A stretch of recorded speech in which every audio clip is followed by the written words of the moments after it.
देता आया है, लेकिन इस बार कई सीटों पर भूमिहार बनाम भूमिहार की लड़ाई छिड़ गई है, जिससे हर दल इन्हें अपनी ओर खींचने में जुट चुका है। नमस्कार, आप देख रहे हैं न्यूज हाट। मैं हूं आपके साथ रितेश शर्मा। बिहार विधानसभा चुनाव जैसे जैसे नजदीक आ रहे हैं, चुनावी मैदान में जातीय समीकरण और भी रोचक हो गया है। इस बार खासकर अगड़ी जातियों में शामिल भूमिहार समुदाय की राजनीतिक स्थिति सुर्खियों में है। परंपरागत तौर पर बीजेपी के साथ खड़ा रहने वाला यह समुदाय अब बनी बनाई रेखाओं को तोड़ता भी नजर आ रहा है। कई सीटों पर भूमिहार बनाम भूमिहार की सीधी टक्कर से चुनाव का तापमान और बढ़ चुका है। बीजेपी ने इस चुनाव में लगभग 32 भूमिहार उम्मीदवारों को टिकट देकर अपने वोट बैंक को साधे रखने की कोशिश की है, जबकि महागठबंधन ने भी करीब 15 भूमिहार प्रत्याशी मैदान में उतारकर दांव खेल दिया है। इस कारण मोकामा, केसुआ, बरबीघा, बेगूसराय, मटिहानी, बिक्रम और लखीसराय जैसी सीटों पर भूमिहार समुदाय का झुकाव चुनावी हवा की दिशा तय कर सकता है। पटना के बिक्रम विधानसभा क्षेत्र में बीजेपी प्रत्याशी सिद्धार्थ सौरभ और कांग्रेस उम्मीदवार अनिल कुमार के बीच सीधी टक्कर देखने को मिल रही है। दोनों ही भूमिहार जाति से हैं। सिद्धार्थ सौरभ पहले कांग्रेस में थे, लेकिन उन्होंने दल बदल कर बीजेपी का दामन थाम लिया। वहीं अनिल कुमार, जो 3 बार के विधायक रह चुके हैं, बीजेपी से टिकट न मिलने पर कांग्रेस में शामिल हो गए। अनिल कुमार 2020 में निर्दलीय चुनाव लड़कर 52,000 वोट हासिल कर चुके हैं, जिससे उनका स्थानीय आधार स्पष्ट होता है। बीजेपी और एनडीए उम्मीदवार अपने प्रचार में विकास को मुद्दा बना रहे हैं। सिद्धार्थ सौरभ ने कहा है कि पीएम मोदी और सीएम नीतीश के नेतृत्व में प्रदेश में भारी विकास हुआ है, चाहे सड़कें हों, स्वास्थ्य केंद्र हो या रोजगार या निर्माण की बात हो। जाति नहीं, विकास पर वोट मांगा जा रहा है। चिराग पासवान भी इस मोर्चे पर बीजेपी का समर्थन करते दिखे और कहा है कि हमारा नारा है बिहार फर्स्ट, बिहारी फर्स्ट। जाति से ऊपर उठकर हमें पूरे बिहार के विकास पर ध्यान देना है। तो बीजेपी प्रत्याशी का साफ कहना है कि पीएम मोदी और नीतीश कुमार के शासनकाल में बहुत काम हुआ है। ट्रॉमा सेंटर, रोजगार, सड़क निर्माण, तमाम जन कल्याणकारी योजनाएं लागू की गई हैं। तो इसमें जाति पर वोट नहीं मांगा जा रहा है, विकास के नाम पर ही वोट पड़ेगा भी। तो जहां जहां भूमिहार बनाम भूमिहार की लड़ाई है, उस सीटों का हम जिक्र कर लेते हैं। सबसे पहले मोकामा विधानसभा सीट है, जहां अनंत सिंह की लड़ाई जो है सूरजभान सिंह की पत्नी वीणा देवी से है। मोकामा विधानसभा सीट अपने अस्तित्व में आने के कुछ चुनाव के बाद से ही चर्चा में है। कभी दिलीप सिंह तो कभी सूरजभान सिंह इस सीट से विधायक रहे, लेकिन बाद में दिलीप सिंह के गुजरने के बाद कमान उनके छोटे भाई अनंत सिंह के हाथ में आ गई। उन्होंने राजद को छोड़ जदयू को चुना और इस सीट से विधायक बन गए। AK-47 और हैंड ग्रेनेड कांड में निचली अदालत से सजा के बाद विधायकी गई तो पत्नी नीलम देवी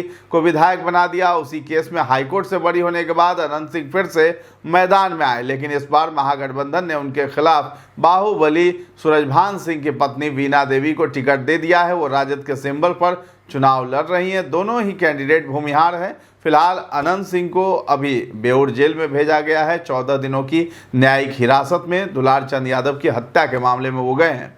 अब बात करते हैं हिसुआ विधानसभा सीट की, जहां पर नीतू देवी कांग्रेस से हैं और उनकी लड़ाई जो है अनिल सिंह से है, जो कि बीजेपी से है। नीतू देवी पूर्व मद्य निषेध मंत्री आदित्य सिंह की बड़ी बहू हैं। इनका पैतृक गांव नवादा के नरहट में है। हालांकि आदित्य सिंह शुरू से कांग्रेसी रहे और इसी वजह से बिहार की लालू राबड़ी सरकार में कांग्रेस के कोटे से मंत्री भी रहे। इसके बाद कमान उनकी बड़ी बहू नीतू सिंह ने संभाल ली। नीतू सिंह पिछली बार 2020 के चुनाव में हिसुआ की विधायक चुनी गई थी। ये भूमिहार जाति की हैं। इनके मुकाबले में बीजेपी ने अनिल सिंह को टिकट दिया है। अनिल सिंह पहले भी विधायक रह चुके हैं। अनिल सिंह छात्र जीवन में ही संघ से जुड़ गए थे, इसके बाद ABVP में रहे।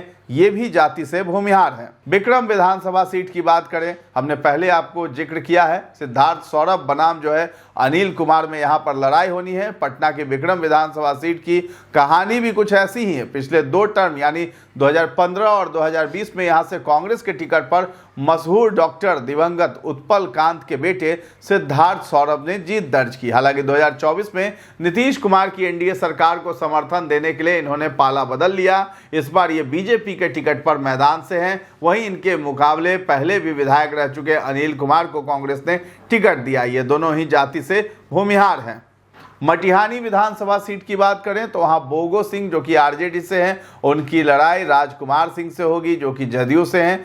बेगूसराय की मटिहानी विधानसभा सीट भी इसी तरह से समीकरण से लहोट है। यहाँ कभी जदयू के विधायक रहे नरेंद्र सिंह उर्फ बोगो सिंह मैदान में है। बोगो सिंह ने जदयू छोड़ राजद ज्वाइन कर लिया और वहीं से विधानसभा चुनाव का टिकट भी लिया, जबकि उनके विरोधी राजकुमार सिंह हैं जो जदयू के टिकट से मैदान में हैं। राजकुमार सिंह ने 2020 का विधानसभा चुनाव चिराग पासवान की पार्टी लोजपा से लड़ा था और जीत भी गए थे। हालांकि इसके फौरन बाद वो जदयू में शामिल हो गए। ये दोनों उम्मीदवार भी भूमिहार जाति के ही हैं।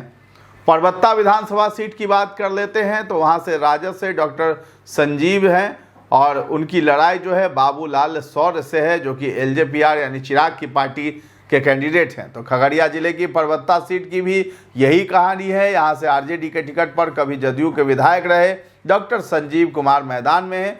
पिछली बार यानी 2020 में भी ये जदयू के टिकट पर ही विधायक बने थे।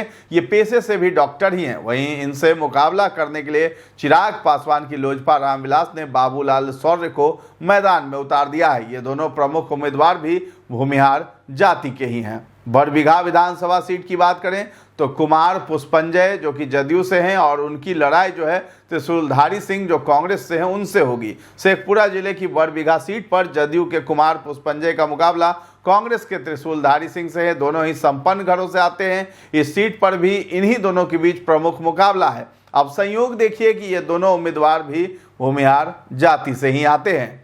आपको बता दें कि महागठबंधन भी इस बार पूरी ताकत से भूमिहार वोटरों को लुभाने की कोशिश करता दिख रहा है। राज्यसभा सांसद और कांग्रेस के नेता अखिलेश प्रसाद सिंह का दावा है कि इस चुनाव में महागठबंधन भूमिहार बहुल सीटों पर मजबूत स्थिति में है। उनके मुताबिक इस बार महागठबंधन ने भूमिहारों को अधिक सम्मान दिया। तेजस्वी ने भी कई भूमिहार उम्मीदवारों को टिकट दे दिया।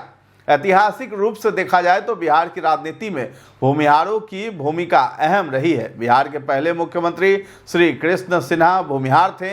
2020 में करीब 51% भूमिहारों ने एनडीए को और 19% ने महागठबंधन को वोट दिया था। लेकिन अब समीकरण बदलते भी दिख रहे हैं। राजनीतिक विश्लेषकों के अनुसार भूमिहारों की संख्या भले ही बिहार में 2.9% है, लेकिन इनका प्रभाव जमीन से जुड़ा है। विक्रम, पाली, बेगूसराय, जहानाबाद, मोकामा और नवादा जैसे इलाकों में यह समुदाय निर्णायक भूमिका निभाता है। इसी कारण हर दल का फोकस इस चुनाव में इन्हीं वोटरों पर है। स्थानीय मतदाता चंदन जैसे लोग कहते हैं कि हर बार भूमिहार वोट बीजेपी के साथ गया है, लेकिन अब महागठबंधन ने भी भूमिहारों को साधना सीख लिया है। इस बार स्थितियां बदल सकती हैं। तो श्री बाबू बिहार के प्रथम और इकलौते भूमिहार मुख्यमंत्री थे। उनकी सरकार के बाद कोई भूमिहार मुख्यमंत्री नहीं बना। भूमिहार लोगों की भागीदारी सत्ता बनाने और सरकार गिराने दोनों में रही है। भूमिहार लोग पढ़े लिखे हैं और जमीन जायदाद भी रखते हैं। ये जाति जमीन से जुड़ी होने के कारण दूसरों को भी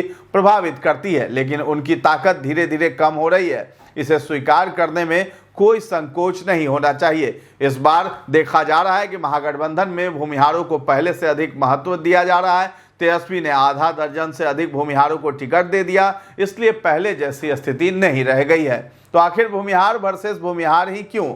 अब सवाल ये भी उठता है कि एनडीए तो भूमिहारों को टिकट देती आई है, इसका इतिहास भी है, लेकिन महागठबंधन से टिकट का मौका कम भूमिहारों को ही नसीब हुआ है। ऐसे में इन 6 सीटों पर भूमिहार बनाम भूमिहार की लड़ाई ही क्यों है? इसका जवाब है वोट बैंक। दरअसल ये सभी सीटें भूमिहार बाहुल्य हैं। इन सीटों पर भूमिहार वोटर ही उम्मीदवारों की हार और जीत तय करते हैं। तो ये साफ तौर पर मान लीजिए कि हारे चाहे महागठबंधन या एनडीए, इन 6 सीटों पर जीतेगा एक भूमिहार ही।